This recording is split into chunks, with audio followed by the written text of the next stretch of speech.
Bapak, Ibu, saudara-saudariku yang terkasih di dalam Kristus, salam jumpa kembali. Pada hari ini kita mendengarkan ajaran Yesus yang berbicara kepada kita tentang kasih. Hukum yang pertama dan terutama adalah kasihilah Tuhan Allahmu dengan segenap hatimu dan dengan segenap jiwamu dan dengan segenap akal budimu. Dan hukum yang kedua yang sama dengan itu adalah kasihilah sesamamu manusia seperti dirimu sendiri. Mengapa harus dengan segenap hati, segenap jiwa, dan segenap akal budi? Hati adalah sumber keinginan dan keputusan. Dia adalah sesuatu yang ada di dalam tubuh kita yang dianggap sebagai tempat segala perasaan batin dan tempat menyimpan pengertian. Maka hati akan selalu mengarah kepada sesuatu yang bernilai baginya. Sehingga ada ungkapan yang mengatakan, di mana hartamu berada, di situ hatimu berada.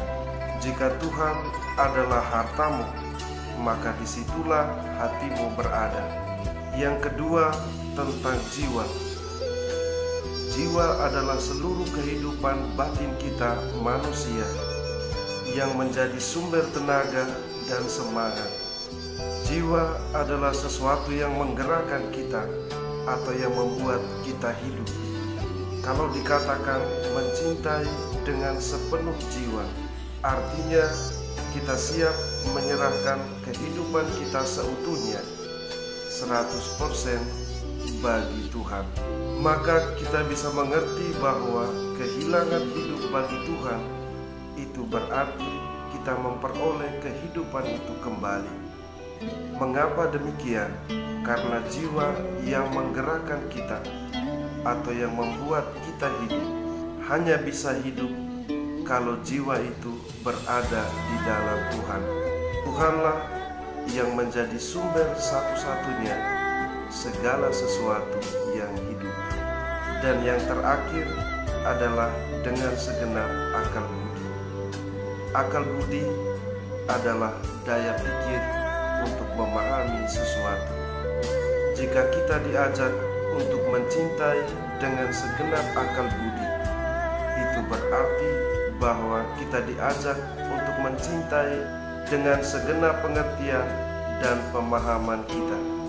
Mencintai dengan segenap akal budi akan senantiasa mendorong kita untuk tidak saja mengatakan bahwa saya mengimani Tuhan, tetapi senantiasa berjuang untuk mengenal Tuhan dengan lebih baik dan mampu mempertanggungjawabkan iman secara benar di dalam hidup.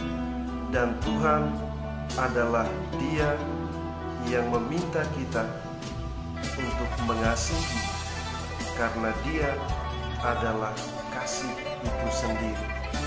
Kasih kepada Allah sebagai yang pertama dan terutama dapat kita wujudkan dengan saling mengasihi di antara kita manusia.